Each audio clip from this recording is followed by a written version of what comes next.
Ophunzira wa Yesu Petulo anapasitwa ntchito, Ambuye namuza msate, Yohanenso nasatila nawo.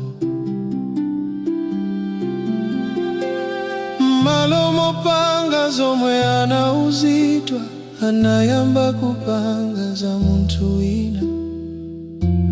Ambuye namuzuzula Petulo, bwanji analikupanga za ena. Ndikunena ndiwe, sindikunena ndi uyo,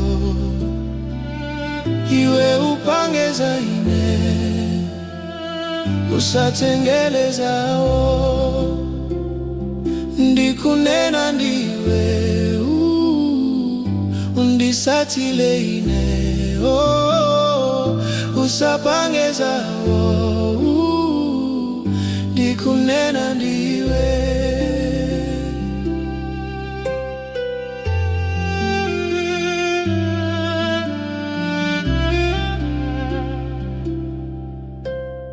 Ophunzira alelonso titelo, Ambuye atipasa ntchito.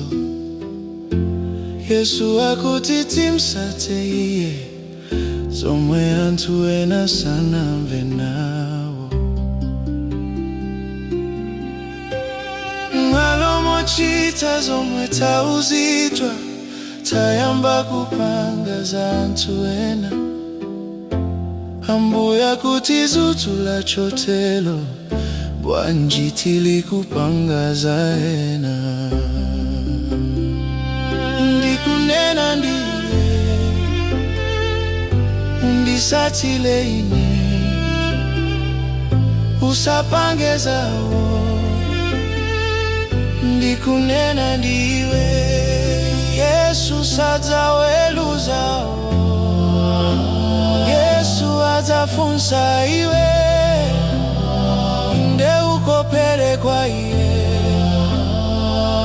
Ndikunena ndiwe, Yesu sadzaweluzao. Yesu adzafunsa iwe, inde ukopere kwa iye.